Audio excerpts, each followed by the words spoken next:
Good evening, guys. This is for my reflection for Module 10. A little bit on the projector. I know I have it posted, but I chose a Sony VPL EX575 LCD projector. It's $999. That includes tax and shipping. I like it because it works with the Mac and the PC. It has a powerful 16-watt audio, therefore it needs no extra speakers. It has a remote to use from anywhere in the classroom. It also has a ceiling mount and only weighs 8 pounds. I think it's really compatible, easy, it's great. You can use, like I said, Macs and PCs for it. That's something that I really like, that it's compatible with both. For the interactive whiteboards, I really liked the Active Panel Titanium. It automatically warms up when someone walks into the classroom. And the teacher can easily and quickly start the lesson with a touch of a button. When you walk in the classroom and it turns on or heats up, that's a proximity sensor. It's room filling sound, so again, you don't need an extra speaker. And enhanced interactivity, so you can collaborate with up to 20 simultaneous touch points, and simultaneous pin, touch, and palm erase. I think that's awesome because you can have a couple kids doing things at one time. Easy to erase, you don't have a mess of chalk or dry erase markers. It's easy to use. Teachers can use it, students can use it. It's very easy, and like I said, it's compatible. For the interactive remotes, I liked the LCD clicker. It's easy to use, lightweight, able to receive visual confirmation response selected. And you're able to answer polling questions honestly, and respond to multiple choice, matching questions true and false, and priority ranking questions. With the interactive apps, I really liked Kahoot. I actually had a lot of fun on that website. Like, the learning quizzes are fun. It's easy to set up to do such quizzes, and it's a fun, easy, competitive atmosphere. I feel like that it presents. After reading the article, I concluded that some students' clickers did help on tests, but did not help others. For me, I would have loved to have had a clicker, especially in math.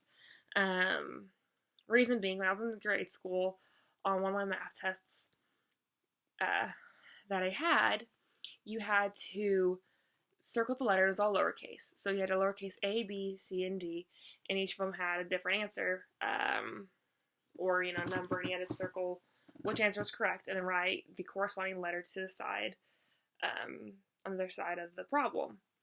So I circled the lowercase D. I was never tested for dyslexia, but I did this all the time, to where I would circle the D, but write a lowercase b. It wasn't from lack of paying attention, it's just my mind flipped it, and that's what I wrote. Even taking notes in my classes, I'll write a letter down, I'm like, that's not what I even meant to write down. So I'll scratch out and rewrite. There's such a problem transferring notes from the whiteboard to my paper. So, like I said, on this test, I circled a B, but wrote a D out to the side.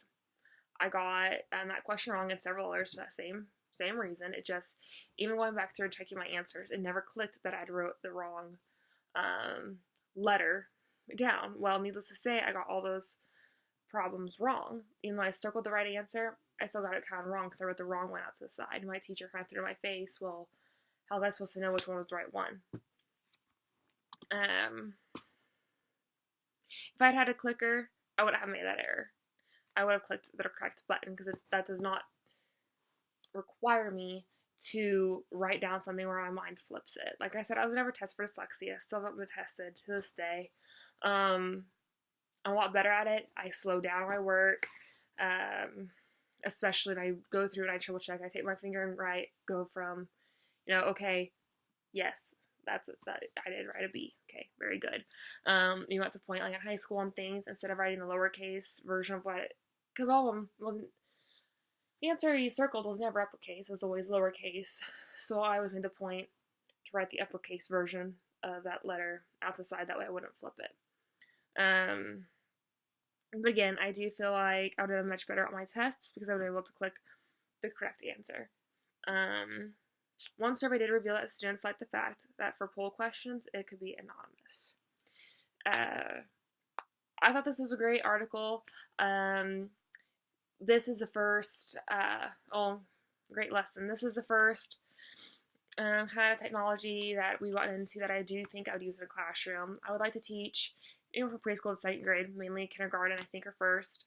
And I wouldn't want a laptop or an iPad, just personal preference. I don't want them in my classroom. But the projector and the interactive whiteboards, I definitely, and these interactive apps, maybe apps will be later on, grade level wise, but the projector and the whiteboard I do think is something that I will be using in my classroom. So this lesson was great for me, and I thought it was very informational. So thank you.